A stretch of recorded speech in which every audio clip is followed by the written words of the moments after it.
얼마 남지 않은 2021년의 데뷔를 장식할 넷플릭스 신작들 중에서 공개되기도 전부터 유독 말도 많고 탈도 많은 작품이 있습니다. 그 작품은 바로 지옥인데요. 이 작품은 다름 아닌 감독에 대한 염려 때문에 사람들의 기대와 걱정을 동시에 받고 있죠. 그래서 누군데? 오늘은 연상호 감독에 대해서 살펴보려고 합니다.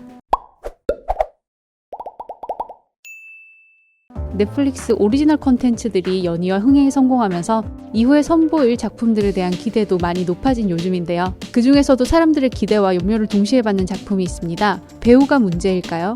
Nope. 아니면 원작에 대한 논란? Nope. 그것도 아니면 요즘 뒤통수 때리기로 유명한 어설픈 CG가 문제인 걸까요? Nope. 이 작품은 다름 아닌 감독에 대한 우려로 사람들의 기대와 걱정을 동시에 받고 있는데요. 감독 연상호의 대표 작품들을 몇 가지 알아보고 어떠한 작품 세계를 가지고 있는지 소개해드릴게요.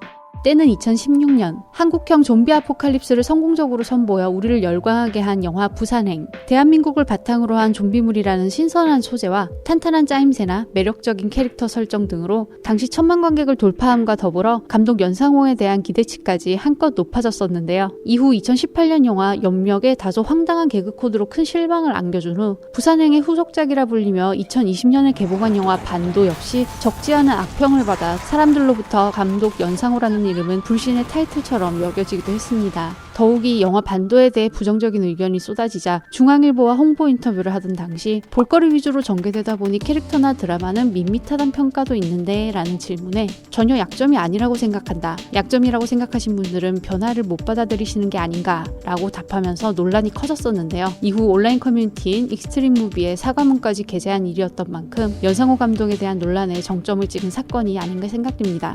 연상호 감독은 1978년 12월 25일생으로 현재 만 42세입니다. 스튜디오 다다쇼라는 애니메이션 제작사의 대표를 역임하고 있는 그는 영화 부산행을 제작하기 이전에는 애니메이션의 감독이었습니다. 1997년 뒤에 과대망상을 치료하는 병원에서 막 치료를 끝낸 환자가 보는 창밖 풍경이라는 긴 제목의 단편작 연출자로 데뷔한 감독 연상호는 2003년에 지옥 두 개의 삶이라는 단편 애니메이션을 제작하게 됩니다. 이 작품은 남자가 주인공인 파트 1과 여자가 주인공인 파트 2로 구성되어 있는데 잔인하거나 그로테스크한 표현과 암울한 스토리라서 대중성은 적었지만 보는 사람들로 하여금 많은 생각을 하게 만드는 특유의 불편한 스토리텔링 방식이 잘 묻어나 있습니다. 이후 2019년에 이 지옥 애니메이션을 원작으로 웹툰을 연재하면서 보다 많은 사람들에게 관심을 받게 되는데요. 넷플릭스의 지옥은 바로 이 웹툰을 바탕으로 제작되었습니다. 그야말로 2003년부터 연상호 감독이 쭉 이어온 본인만의 스토리인 만큼 그 짜임새가 매우 견고해지지 않았을까 기대하게 되는 대목이죠. 연상호 감독 특유의 조금은 어두운 세계관과 연출 스타일이 궁금하시다면 대표적인 애니메이션 작품을 살펴보셔도 좋을 것 같습니다. 앞서 말씀드린 2003년 지옥 두 개의 삶부터 치킨을 놓고 펼쳐지는 돼지와 닭 그리고 배고픈 인간의 이야기가 결코 웃을 수만은 없었던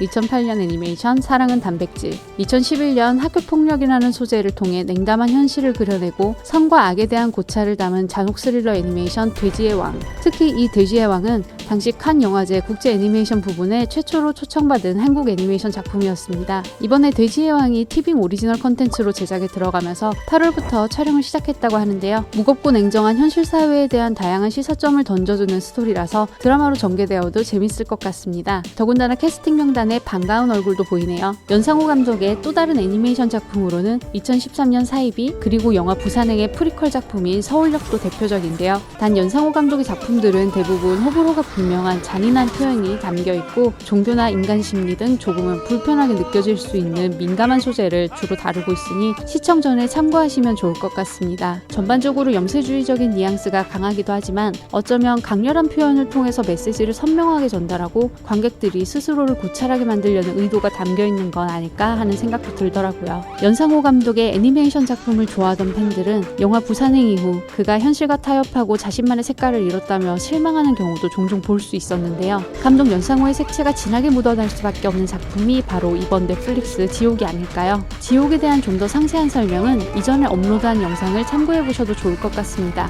연상호 감독만의 디스토피아가 펼쳐질 넷플릭스 지옥, 그만의 오리지널리티가 잘 살려진 작품인 만큼 이번에야말로 마음 놓고 작품 속 메시지를 즐겨봐도 좋을 것 같습니다. IP410이 터진 연상호 감독님, 계속 좋은 작품 제작 활동에 힘써주시길 기대하고 응원하겠습니다.